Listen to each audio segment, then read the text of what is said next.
घोटालेबाज भूपेश, कांग्रेस सरकार के कारण छत्तीसगढ़ कर्ज में डूब रहा अनुराग सिंह देव। परिवर्तन यात्रा से बदलेगा छत्तीसगढ़ का माहौल, भ्रष्टाचार होगा खत्म, भाजपा का एक ही नारा अब नहीं सहबो बदल के रहबो। छत्तीसगढ़ में विधानसभा चुनाव को कुछ ही महीने रह गए हैं। ऐसे में भाजपा ने चुनाव को लेकर तैयारियां तेज कर दी है। परिवर्तन यात्रा 16 सितंबर से जशपुर से प्रारंभ होकर कोरबा, धर्मजयगढ़, घरघोड़ा होते हुए विधानसभा लेलुंगा के तमनार में 22 सितंबर को नेता प्रतिपक्ष धर्मलाल कौशिक, ननकीराम कंवर, संयोजक प्रभारी मोतीलाल साहू, नवीन मार्कंडेय, अनुराग सिंह देव, पूर्व मंत्री सत्यानंद राठिया सहित छग में कई बड़े दिग्गज नेता शामिल हुए। लेलुंगा विधानसभा क्षेत्र के तमनार में प्रेस कॉन्फ्रेंस 23 सितंबर को अनुराग सिंह देव ने कहा कि घोटालेबाज भूपेश बघेल कांग्रेस सरकार के कारण छत्तीसगढ़ कर्ज में डूबता जा रहा है। यहां पर व्यापक पैमाने पर भ्रष्टाचार हुआ है। छत्तीसगढ़ में त्रिस्तरीय घोटाला पाताल आकाश, भूमि, कोयला, रेत, शराब, चावल, गोबर, पीएससी में किया जा रहा है। घोटाला में अधिकारियों को जेल हो चुकी है, घोटालेबाज मंत्री भी जेल जाएंगे। परिवर्तन यात्रा में बरसात में भी हजारों लोगों द्वारा शामिल होकर भव्य स्वागत, परिवर्तन की लहर है। परिवर्तन यात्रा 2003 में किया गया था, भाजपा सरकार बनी थी। फिर 20 साल बाद 2023 में परिवर्तन यात्रा की जा रही है। भारतीय जनता पार्टी के 15 साल के कार्यकाल में चहुमुखी विकास, वही भूपेश बघेल कांग्रेस सरकार की 5 साल वादा खिलाफी के साथ भ्रष्टाचार घोटाला को जनता ठान चुकी है। कांग्रेस घोटाले की सरकार को उखाड़ फेंक कर भाजपा की सरकार बनाएगी। आज इस वार्ता में उपस्थित एससी मोर्चा के हमारे प्रदेश अध्यक्ष और पूर्व विधायक नवीन मार्कंडेय जी, हमारे जिले के महामंत्री सतीश जी और इस क्षेत्र की पूर्व विधायक रही श्रीमती सुनीति राठिया जी, हमारा भारतीय जनता पार्टी का परिवर्तन यात्रा, ये 2 यात्राएं इस समय छत्तीसगढ़ में भ्रमण में है। पहली यात्रा दंतेवाड़ा से आरंभ हुई है। और वहाँ माता दंतेश्वरी का आशीर्वाद लेके वो यात्रा लगभग 50 विधानसभाओं का भ्रमण करेगी। और दूसरी यात्रा 15 तारीख को जशपुर से आरंभ हुई। जशपुर में माता खुड़िया रानी, ये हमारे आदिवासी कोरवा समाज की देवी है, उनका आशीर्वाद लेकर ये यात्रा वहाँ से आरंभ हुई। और हमारी ये यात्रा लगभग 40 विधानसभा को कवर करेगी। और मुख्य रूप से पिछले 7 दिनों में इस यात्रा को सरगुजा संभाग में और अब बिलासपुर संभाग के कोरबा जिले, रायगढ़ जिले में अच्छी खासी सफलता प्राप्त हो रही है। जगह जगह पर बड़ी संख्या में लोग आ रहे हैं सभाओं में। स्वागत के लिए बीच बीच में गांव के लोग ही अपने स्तर पर वहां स्वागत कर रहे हैं। नौजवान युवा बाइक रैली निकालकर स्वागत कर रहे हैं। एक अभूतपूर्व समर्थन इस यात्रा को दिखाई पड़ रहा है। और मैं कहूं कि इस परिवर्तन यात्रा में परिवर्तन की आग जनता में प्रज्वलित है। और वो आग इतनी तेजी से धधक रही है कि लोगों को लग रहा है कब नवंबर आ जाए और कब हम वोट डालकर इस सरकार को सत्ता से बाहर कर दें। परिवर्तन की अग्नि की जो धधक है वो इतनी ज्यादा है कि इस बारिश में भी वो रुकने नहीं है। बारिश हो रही है लेकिन लोग उसके बाद भी निकल कर आ रहे हैं। कोरबा में तो ऐसा हुआ कि लोग कुर्सियां अपने सिर पर रखे थे और सभा स्थल पर खड़े थे। उसकी एक फोटो आई है, मैंने सोशल मीडिया में पोस्ट भी किया है। और जगह जगह भीगते हुए, ये बताता है कि उनका जज्बात इस यात्रा से जुड़ा हुआ है। और हम सबको पता है कि पहले भी 2003 में हम लोगों ने जब छत्तीसगढ़ का निर्माण हुआ था, अजीत जोगी की सरकार थी, यहाँ पर एक परिवर्तन यात्रा निकाली थी। उसमें कुमार दिलीप सिंह जुदेव जी, डॉक्टर रमन सिंह जी, अलग अलग जैसे 3-4 यात्राएं निकली थी। और उस यात्रा के माध्यम से छत्तीसगढ़ में भारतीय जनता पार्टी की सरकार बनी थी। अजीत जोगी सत्ता से वापस गए थे कांग्रेस में और वो सरकार 15 साल तक रही। और 15 साल तक हमको परिवर्तन यात्रा निकालने का अवसर प्राप्त नहीं हुआ। हम विकास यात्रा निकालते रहे चुनाव के समय। हर 5 वर्ष में अपने योजनाओं को प्रेजेंट करने के लिए विकास यात्रा निकालते रहे। अब एक बार फिर 3 और 23 को यदि हम देखें तो फिर 20 साल के बाद 2023 में हम परिवर्तन यात्रा निकाल रहे हैं। और ठीक उसी प्रकार का समर्थन इस यात्रा को प्राप्त हो रहा है। मैं मानता हूं कि इस यात्रा से इसका समापन जो है वो बिलासपुर में होगा और प्रधानमंत्री नरेंद्र मोदी जी इसका समापन करेंगे। और दोनों यात्राएं जो है उसका विलय भी वहीं होना है। तो संभवतः 28 तारीख को ये यात्रा, इसका समागम है और माननीय प्रधानमंत्री मोदी जी के संदेश के साथ यात्रा समाप्त होगी।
में। लेकिन मैं सिर्फ ये कहूँगा कि छत्तीसगढ़ के अंदर जो सरकार 5 साल की है, इसका कर्जा का रेशियो जरूर देखना चाहिए कि इसने छत्तीसगढ़ में 5 साल में कितना कर्ज लिया। वो लगभग अब 75,000 करोड़ रुपया के आसपास पहुंच रहा है। और यदि यही रेशियो रहा कर्जा का जो 5 साल में इन्होंने लिया है अलग अलग सेक्टर में, तो मुझे लगता है कि 10,000 करोड़ रुपए प्रति वर्ष ये इनको ब्याज की राशि इस कर्ज की चुकानी पड़ेगी। तो यदि ब्याज 10,000 करोड़ देंगे तो छत्तीसगढ़ के विकास के बारे में आप कल्पना कर सकते हैं कि उसकी क्या दशा होगी। अधोसंरचना से लेकर पंचायतों में जो विकास का काम है और भी जो हितग्राही मूलक योजनाएं हैं, हेल्थ स्कीम है, ये सभी किस तरीके से प्रभावित होंगी ये आप कल्पना कर सकते हैं। और एक ही कारण सिर्फ कर्ज नहीं है, कर्ज जो है वो यूटिलाइज होता तो एक बात था, उपयोगिता होती तो एक बात थी, लेकिन यहाँ पर उस कर्ज की राशि का भ्रष्टाचार व्यापक पैमाने पर हो रहा है। अब भ्रष्टाचार की सीमाएं तो अब खुद ईडी छापे मार रही है, और छापे सिर्फ मारती है तो ये कहते हैं कि कांग्रेस के लोग कहते हैं पॉलिटिकल छापा है, राजनीतिक छापा है। लेकिन आप देखेंगे कि ईडी ने जब भी चार्जशीट प्रस्तुत की है, जितने अधिकारियों को जेल भेजा है, इसको आपके यहाँ रायगढ़ में ही एक अधिकारी थी कलेक्टर स्तर पर, जिनको भी जेल भेजा गया है वो आज तक जेल से बाहर नहीं आए। ये बताता है कि उनके खिलाफ कितने तथ्य हैं। ये पॉलिटिकल होता तो कोर्ट उसको रिजेक्ट कर देता, लेकिन ये पॉलिटिकल नहीं है, ये तथ्य है, न्याय संगत है, इसमें आधार है, इसलिए इनको कोर्ट से बोल कोई नहीं। 6-6 महीने हो गए सबको, बड़े बड़े अधिकारी जेल में, मुख्यमंत्री के सचिव स्तर के लोग, उनके राजनीतिक सलाहकार स्तर के लोग। और ये घोटाला जो है वो सिर्फ एक सेक्टर का नहीं है, ये त्रिस्तरीय घोटाला है। पहला घोटाला तो पाताल के अंदर कर रहे हैं, पाताल के अंदर मतलब कोयला का घोटाला करते हैं, कोयला में कमीशन ले रहे हैं, उसमें बांधे हुए राशि। दूसरा घोटाला ये सैंड घोटाला कर रहे हैं, बालू रेती जहाँ है उसको अधिक से अधिक दाम में करना और बाकी छोटे ट्रैक्टर्स को दबा देना, और एक माफियाशिप चलाना इसमें। दूसरा घोटाला ये कर रहे हैं जमीन के ऊपर, जमीन घोटाला आप देखिए कितने सारे पट्टे बन गए, और पट्टों को कांग्रेस के नेताओं ने अपने नाम में ट्रांसफर करा लिया, कई मुकदमे दर्ज हुए उसमें भी छोटे छोटे। और आप देखेंगे कि हजारों एकड़, लाखों एकड़ में तो बोलूँगा, 1000 एकड़ तो एक आध जिले में कहीं होगा, लाखों एकड़ जमीन का बंदर बाट इस 5 वर्ष में हुआ। शराब घोटाला आप देख लीजिए, चावल जो आया हुआ था 5 किलो एक्स्ट्रा कोविड में गरीबों के लिए, उसको उसका घोटाला कर दिया। तो अनेकों इस प्रकार के आप जमीनी घोटाले देखेंगे। और उससे भी बड़ा अभी पीएससी का एक घोटाला, जिसको अभी ननकी राम कंवर जी हमारे साथ आए हुए इस यात्रा में, उन्होंने भी हाई कोर्ट में उसमें लगाया, और हाई कोर्ट ने उस पर संज्ञान लेते हुए उस पर कार्रवाई की कि भैया ये जो पीएससी के चेयरमैन, इनके 8 रिश्तेदारों का कैसे सिलेक्शन हो गया, और विसंगतियां, जो प्रश्नों में विसंगतियां, उत्तर में विसंगतियां, ये सारे तथ्य उसमें सामने आए। हाई कोर्ट ने सख्ती से उस पर संज्ञान लिया, ये जमीन पर। और तीसरा, आकाश के ऊपर भी ये सरकार घोटाला कर रही है, सैटेलाइट, वो घोटाला महादेव ऐप के रूप में सामने आया है। महादेव ऐप जिसमें ऑनलाइन गेमिंग होती है, 3 पत्ती क्रिकेट और अन्य, उसमें हम लोग देखते हैं कि गाँव में लोग उसको आजकल 3 पत्ती खेलते रहते हैं, और उसमें पैसा भी दिया जाता है और जोखिम के अधीन बताया जाता है, उसको यहाँ से संचालित किया जा रहा है महादेव ऐप। और वो महादेव ऐप से उसमें सब्सक्राइबर उसके लाखों के संख्या में, मतलब लाखों लोग लूटे जा रहे हैं इसके माध्यम से। और वो उसके तार जो है वो ऑपरेट हो रहा था दुबई से, मुस्लिम कंट्री। और इस महादेव ऐप का जब एनआईए जांच कर रही है, तो जांच हो रही है इसकी, उसमें ये तथ्य पाया जा रहा है कि पाकिस्तान के लोग भी इसमें पार्टनर के रूप में इन्वॉल्व है। तो इस प्रकार का ये घोटाले का बाजार है। ये सरकार राजनीतिक रूप से कुछ भी कह ले, लेकिन कानूनी रूप से ये सरकार भ्रष्ट है, ये बात सिद्ध हो चुकी है। और आज नहीं तो कल इस सरकार के मंत्री और मुख्यमंत्री भी जेल की सलाखों के पीछे होंगे, ये बात तय है।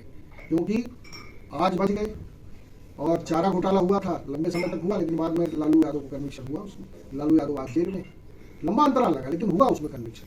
तो चारा घोटाला तो हम लोग सुने थे, ये गोबर खाने का परंपरा पहली बार हम लोग सुना कि छत्तीसगढ़ में गोबर भी हड़प लिए। ये गोबर घोटाला और ऐसे घोटाले जो चल रहे हैं, भूटान घोटाला, इन सब का एक सूत्र है।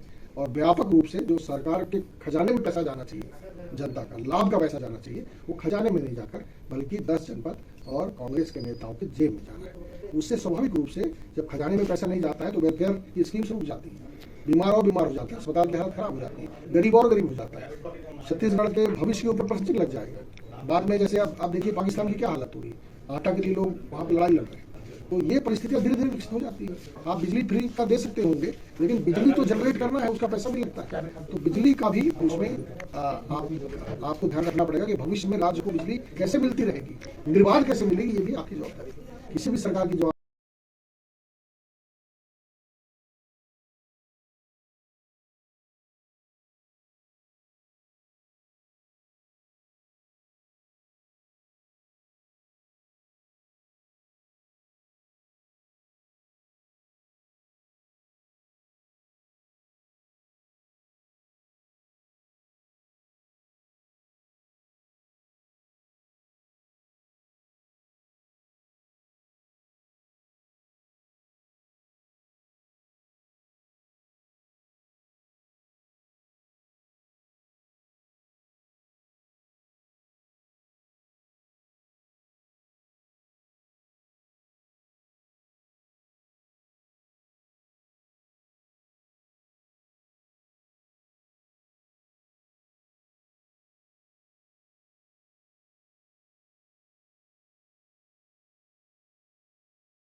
खड़े हैं, स्पीच सुन रहे हैं, भीगते हुए स्वागत में आ रहे हैं, नौजवान भीगते हुए बाइक रैली निकाल रहे हैं। ये रुझान बताता है कि किस प्रकार का परिवर्तन है। और 8-8, 9-9 बजे तक यात्राएं पहुंच रही है। कल आप देखिए तमनार में 9 बजे रात तक लोग यहाँ 10 बजे रात तक थे। तो ये स्पष्ट है कि कोई ये जनता का रुझान स्वाभाविक है इसमें। छत्तीसगढ़ में सरकार आपकी बीजेपी की बनेगी कि नहीं बनेगी, ये क्या क्या निर्णय लेते हैं उसमें, कैसे आप चुनावी रणनीति के साथ मैदान में उतरेंगे? जनता का मूड दिखा रहा है कि भारतीय जनता पार्टी की सरकार आने वाली है और कांग्रेस की सरकार जाने वाली है। और मैं मानता हूं कि बीजेपी ने अपनी सभी तैयारियां बहुत तेजी से आगे बढ़ाई। टिकट में भी हमने लीड ले ली है। कांग्रेस 21 सीटें हमने डिक्लेयर कर दी और भी सीटें आने वाले हफ्ते भर के अंदर अंदर डिक्लेयर हो जाएंगी। रायगढ़ से अनुज गुप्ता की रिपोर्ट।